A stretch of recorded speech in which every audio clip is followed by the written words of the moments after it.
Ja, frid vänner och välkomna till dagens uppdateringar. Då har vi nåtts av en sorglig nyhet eller rykten. Vi får kolla upp det här lite mer. Men dagens nyheter skriver här idag om massdemonstrationer på olika håll i Israel och flera gripna. Naturligtvis är ju fienden intresserad av att måla upp såna här saker, så vi får kolla fakta lite mer då. Men dagens nyheter har gått ut med detta om demonstrationer mot Benjamin Netanyahu. Och vi vet ju att landet kommer att delas. Det här är ju inte bra, naturligtvis, att det här kommer fram då i en stat som verkligen behöver hålla samman i en tid som detta. Håll till godo nu med klippen som följer och musik med Johan Paulsson heter han till slut här. Amen. Man behöver ju inte vara konspirationsteoretiker för att förstå vart vi är på väg när land efter land öppnar för just cannabis. Det visar sig att de som håller på med shamani och vill ha lättare kontakt med andarna, de använder just cannabis och harts för att göra detta. Och det är ju så att vi känner ju en hel del som är skadade av den här drogen. Och det är tydligt att det finns nog en plan bakom, för det här skulle ju bara New Age ha nytta av, eller hur? Och Bibeln beskriver ju just ett problem med farmakeia i ändens tid. Och det har med sådana här saker att göra. Ja, Europa drabbas hårt. Här har vi alltså Italien nu i maj drabbas av detta oväder som slår sönder fönster och härjar. Titta, här ska ni få se på videon.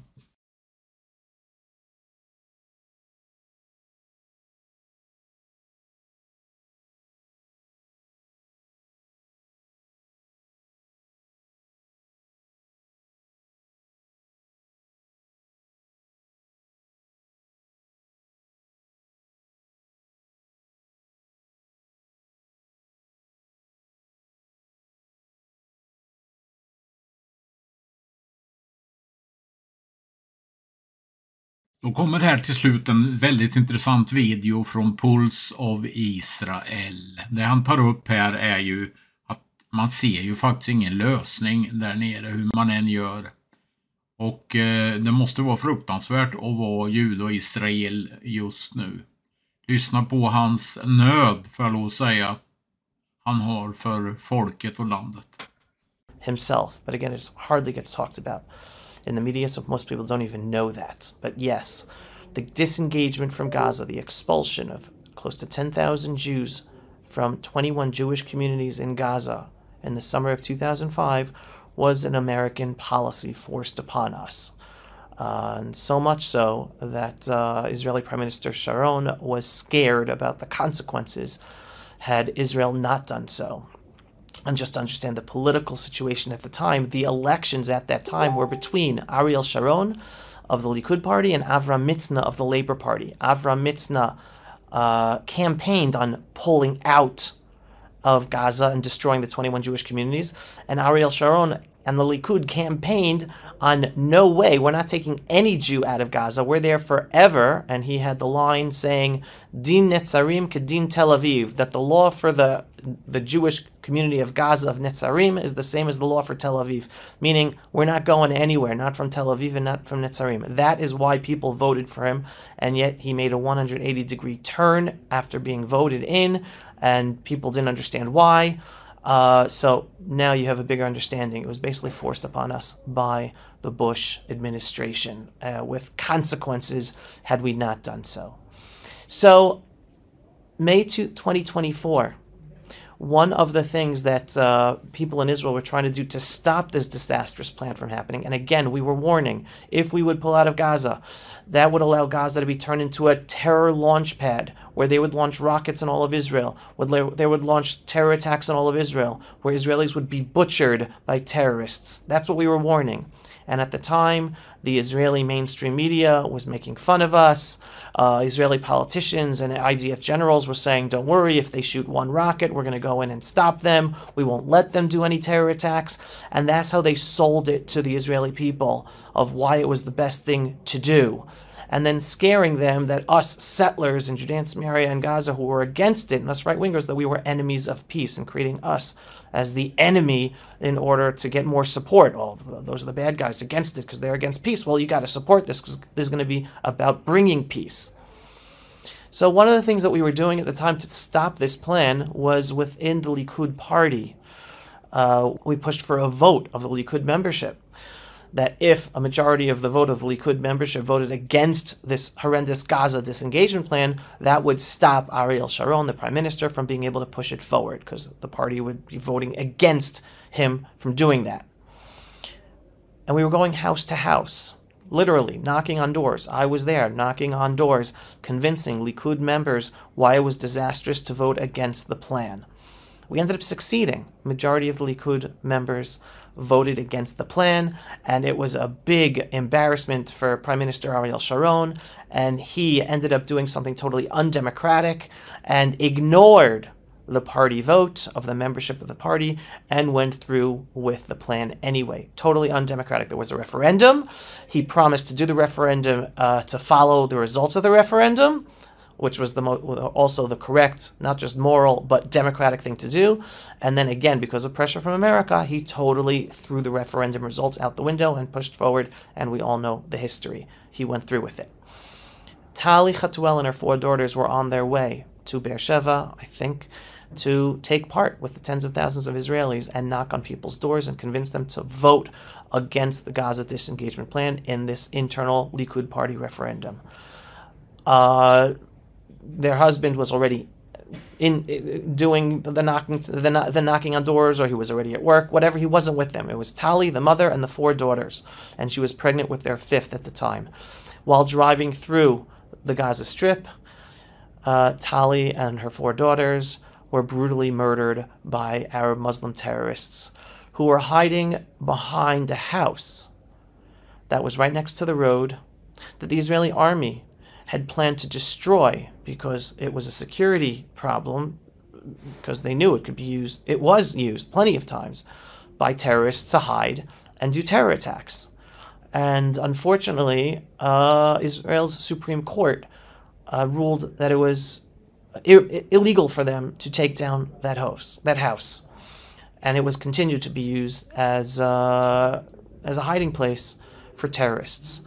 So basically, it's Israel's Supreme Court is responsible for the brutal murder of Tali Chatuel, a pregnant woman with her 5th child, and her 4 daughters on that day. I think it was May 2nd, 2004, 20 years ago, Yud Aleph Iyar in the Hebrew calendar. Why am I talking to you about this right now? Because I want everyone to understand, 1, the context, 2, that what we experienced on October 7th is nothing new. We've had Israeli innocent Jews murdered, massacred, in cold blood, not just on October 7th, not just in 2004, but going back 100 years to the 1920s and to the 1930s of Arab Muslims massacring innocent Jews in the streets, in their homes, across the land of Israel.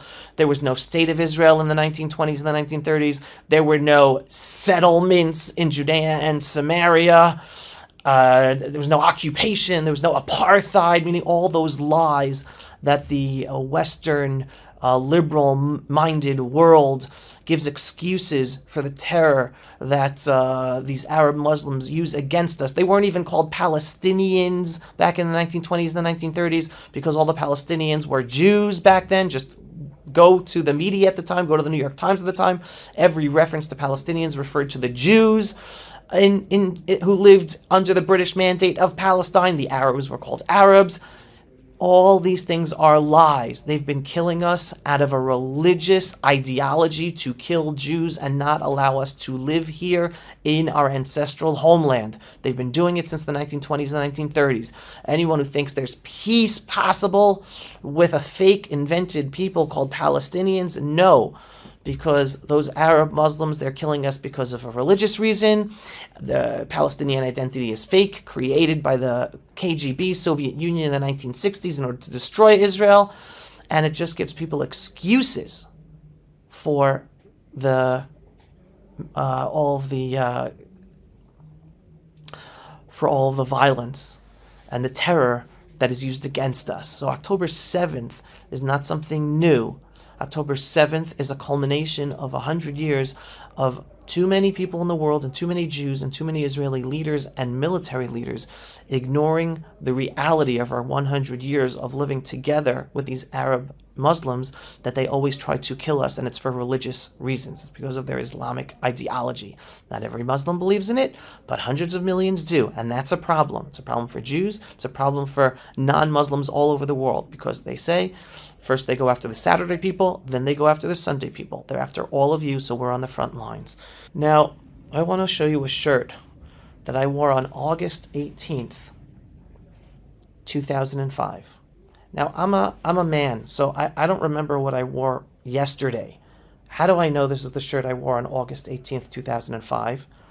Because August 18th, 2005 is the date that the Israeli army came in to expel all of the Jews in the Jewish community of the Gaza Strip called Netzer Chazani, where I was trying to help them stop the expulsion from happening. And this is the shirt I wore on that day. How do I know it's the shirt I wore on that day? One, because I kept it. Two, because I ripped it. I ripped it as a sign of Jewish mourning.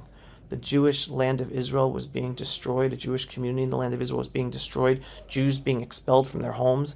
That's a day of mourning. And I ripped my shirt as a sign of Jewish mourning. And also at the time I had these stickers on my shirt that I was wearing, both on the front and on the back. And it says in Hebrew, Golani Shali Lo Megaresh Yehudi, Kavod. Golani is one of the units in the Israeli army. I served in the Golani Brigade, infantry units. It's like the Marines in the Israeli army. And this is a sticker that says, Golani, my Golani, we don't expel Jews. Honor, right? Because we were trying to get the word out for fellow soldiers not to take part in this immoral expulsion of Jews, which would not be just a disaster defensively, security-wise for Israel, but it would be a moral stain on their souls.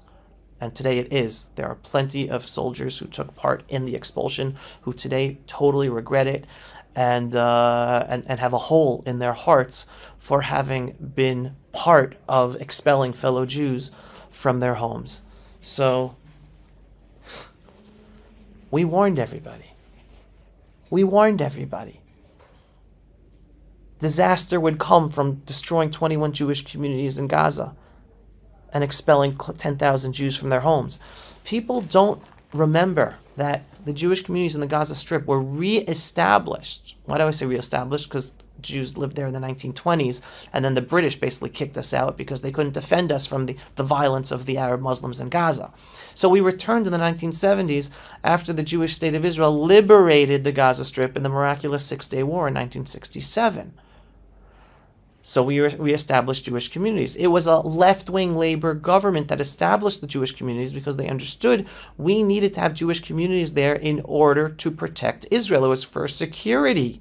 Only by having a civilian presence did the labor government, the left-wing labor government, knew that the army would be able to control the area, because a military presence can only stay in an area if there's a civilian presence there, its own civilian presence, to allow it then to provide security against the enemy civilians. So it was a labor government. It was Yitzhak Rabin himself, a labor prime minister back in the early 1970s, who was at the groundbreaking ceremony of Netzer Chazani, the community that I was at in the summer of 2005 to help the families try to stop the expulsion and destruction of Jewish communities in Gaza from happening. It was a left-wing labor government. People don't know this today, that established the Jewish communities in Gaza to help protect Israel as a security measure. And they specifically set up the communities in 3 strategic areas of the Gaza Strip. The Gaza Strip is a small area. All of the land of Israel is smaller than the state of New Jersey. The Gaza Strip is smaller than a county of New Jersey. But it's a strip of land. So the state of Israel, the labor government, established 3 lines of Jewish communities on the north, in the center, and in the south, to then be able to allow the army to control the Gaza Strip, which in a sense is what the army is doing again today. Right now they have a whole strip between the center and the north of the Gaza Strip, cutting it off, allowing it to control and do what it wants to do in the Gaza Strip today. It's insane. The army today is doing what they erased, what the horrendous Gaza disengagement, what I call the expulsion, erased in 2005. We had 10,000 Jews living in Gaza. We had the army being able to protect Israel by being there in Gaza together with the civilians.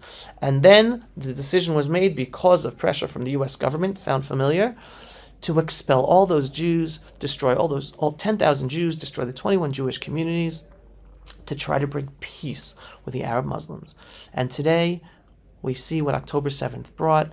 And back then I was being interviewed by the news. I was acting like a informal spokesperson for the Gush Katif, for the Gaza communities, because I was an English speaker. So I was being interviewed by the New York Times, France, Voice of America, all over the place. And they were asking me, what's going on? Why are you doing this?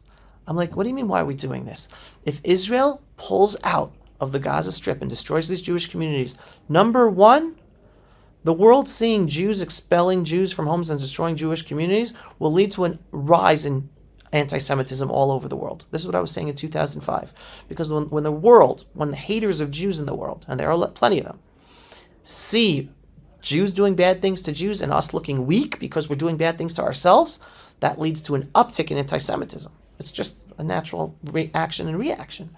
I said, besides that, in terms of Israel's going to be less safe. There are going to be rockets shot at us from Gaza. There are going to be terror attacks from Gaza. We're going to be attacked. I was saying this, we were saying this back in 2005. Right? These people are losing their homes. They're losing their lives, their communities, their businesses. That's just their own personal. Then the national, all the Jewish people are going to be less safe. And then the global Jewish community are going to be less safe because anti-Semitism is going to go up because we're looked at as being weak, destroying our own communities, expelling Jews from their own homes. Unfortunately, everything I was warning about back then, came true. And no one should say, oh my God, they woke up on October 7th. All they have to do, 20 years back, May 2nd, 2004, Tali Chatuel and her 4 daughters brutally murdered while driving the roads in the Gaza Strip. And I want to put everything into context, and I'll end with this. Because when I served in the army in 1993, my mandatory service, I served in the Gaza Strip. I served in Gaza City. I was the last unit to pull out of Gaza City. Guess what? They had no rockets. They had no guns. All they had in 1993 were rocks. They used to throw rocks at us in 1993. And then they decided to do the Oslo Peace Accord and hand Gaza to be the civilian control under the Palestinian Authority with their own army that they call a police force of guns. And then Hamas got control. And then Hamas, Palestinian Authority, was given on a silver platter the Gaza Strip by Israel in the 2005, August 2005. And then Hamas had a military coup and brutally murdered, throwing them off of rooftops, the Palestinian Authority officials in 2007.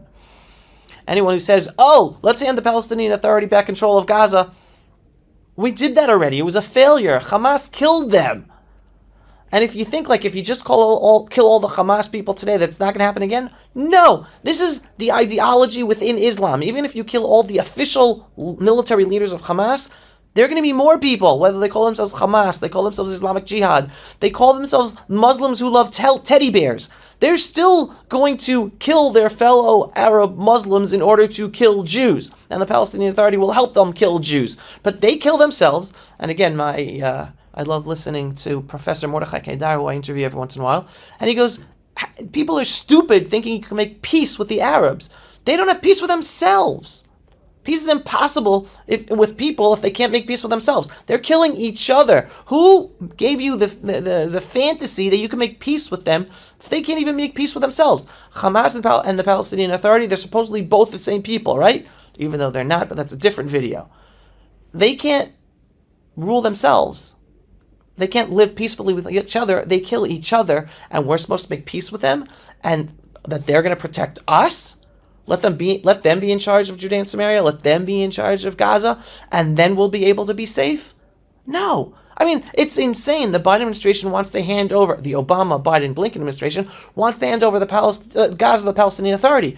Right now, the Israeli army is killing Palestinian Authority terrorists in Judea and Samaria. The Palestinian Authority has no control. They're a terrorist organization. They support terrorism. They pay terrorists. So they want us to create the same insanity, violence, terror that exists today in Judea and Samaria and replicate that as a solution for Gaza to replace Hamas? No, folks. The Jewish people in Israel have woken up. We know Palestinian Authority are terrorists. We know no self-rule for Arab Muslims. The only solution is Israel in control of Judea and Samaria, sovereignty in Judea and Samaria, sovereignty in Gaza, Jews living back in Gaza. The only Arab Muslims allowed to live in Judea and Samaria are Gaza. This is the solution. When we're going to get to this, I don't know, but this is the solution. And it's going to happen. I just can't tell you when. The only solution is the only Arab Muslims allowed to live in Judea and Samaria or Gaza are those who agreed to live peacefully with us. Any Arab Muslim who agrees with the ideology of killing Jews and destroying the Jewish state of Israel, they can't live there. Would you want someone who supports destroying you and killing you to living with you as a citizen? No. No, that's the solution. That's the only solution. Every Arab Muslim who supports killing Jews and destroying the Jewish state of Israel leaves to live somewhere else. There are plenty of Arab Muslim countries in the Middle East that agree with their ideology. They can't live in Judea and Samaria. They can't live in Gaza. That's the solution. Now, it seems like unrealistic. How that's going to happen? Will the world let it? Guys, I'm not here to tell you how it's going to happen or when it's going to happen. I'm here to tell you to stand up for truth and morality and to say what the true solution is. That's the only solution. The only way it's going to happen is if more people talk about it. And it's accepted as, yeah, that really makes sense. That's the only solution. The more people talk about it, the more organizations talk about it, the more politicians talk about it, the more chance it's going to happen. But if we don't talk about it, they say, no, it's not realistic, it's not a solution. Oh, and giving over Gaza to the Palestinian Authority is realistic? No, that's suicidal. That's genocidal. That's switching one terrorist group for another terrorist group. They all want to kill us and destroy Israel. The whole cause called Palestine is about killing Jews and destroying Israel.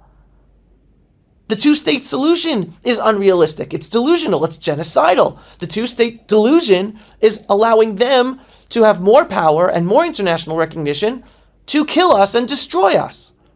That's not realistic. Realistic peace is those people who want to live in peace can live in peace with us. And those who don't want to live in peace with us, who support killing us, no longer live amongst us. That's the only solution. There is no other solution.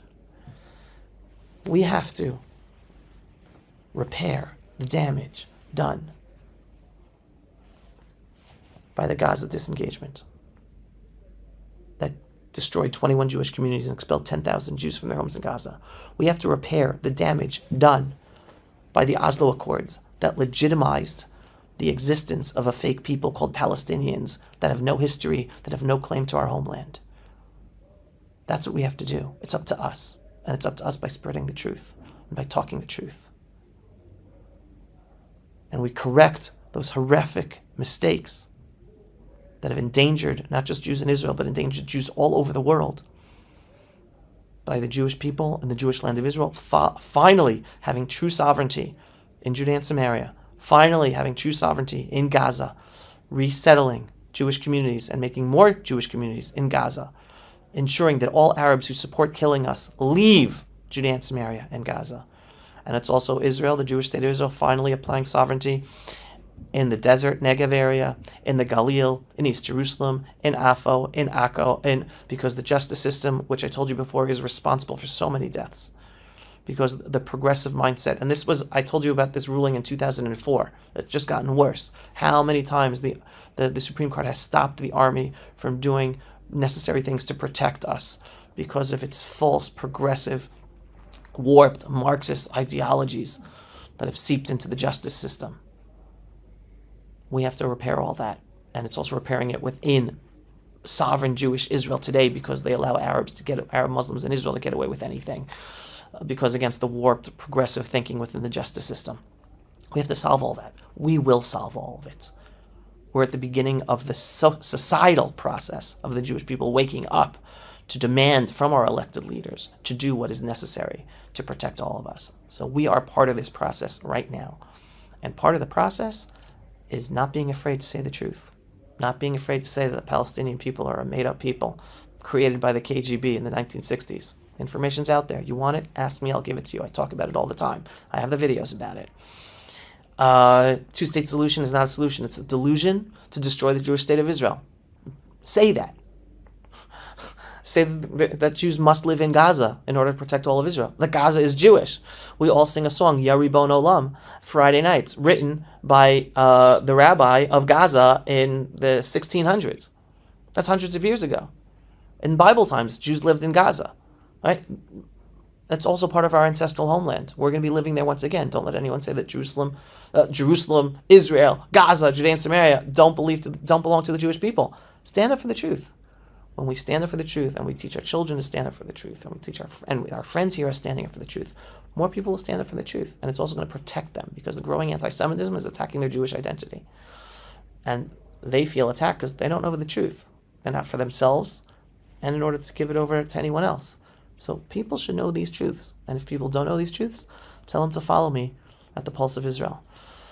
Signing off from our beautiful, ancestral, eternal homeland, the land of Israel, in our beautiful, ancestral, biblical, and indivisible capital, Jerusalem, since King David's time. If you are not yet a subscriber, go to Pulse of Israel. Ja, inte heller Spanien slipper undan de här väldiga åskregnen som drar över Europa. Och här är bilder, en video som visar hur fruktansvärd kraft det här har. Och en del av landet är i fullständig kaos. Vad konstigt att man inte visar det här på våra nyheter. Men vi får hålla till godo. Det här är maj i Spanien.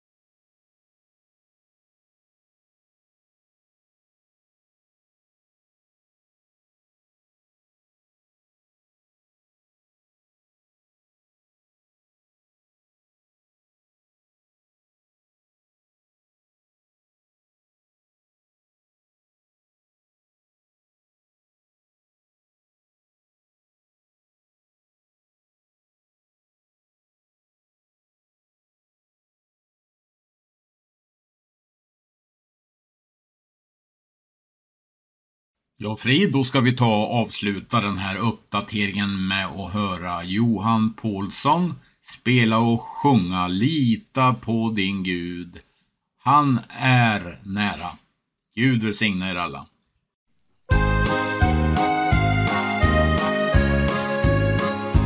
Över mörka djup, in vid branta stup, går din väg till himlens land.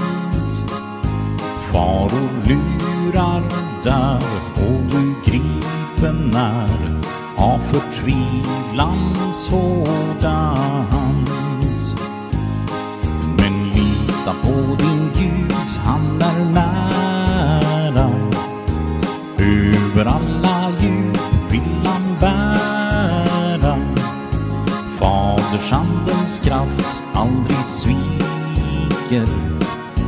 Ljuvliga säkra tro.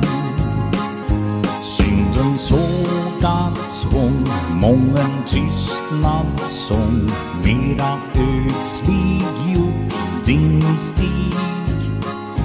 Genom tårad blick i ett hopplöst skick syns den smala väg för dig. Men lita på din Gud, han är nära. Över alla djup vill han bära.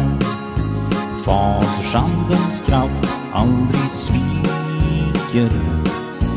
Ljuvliga säkra tro. Men för hoppfull själ bliver allt så väl, fast den mörka natt syns lång. Morgonstjärnan klar uppgår underbar och din klagan byts i sång. Jag litar på din Gud, han är nära. Över alla djup vill han bära. Fadersandens kraft aldrig sviker. Ljuvliga säkra tro.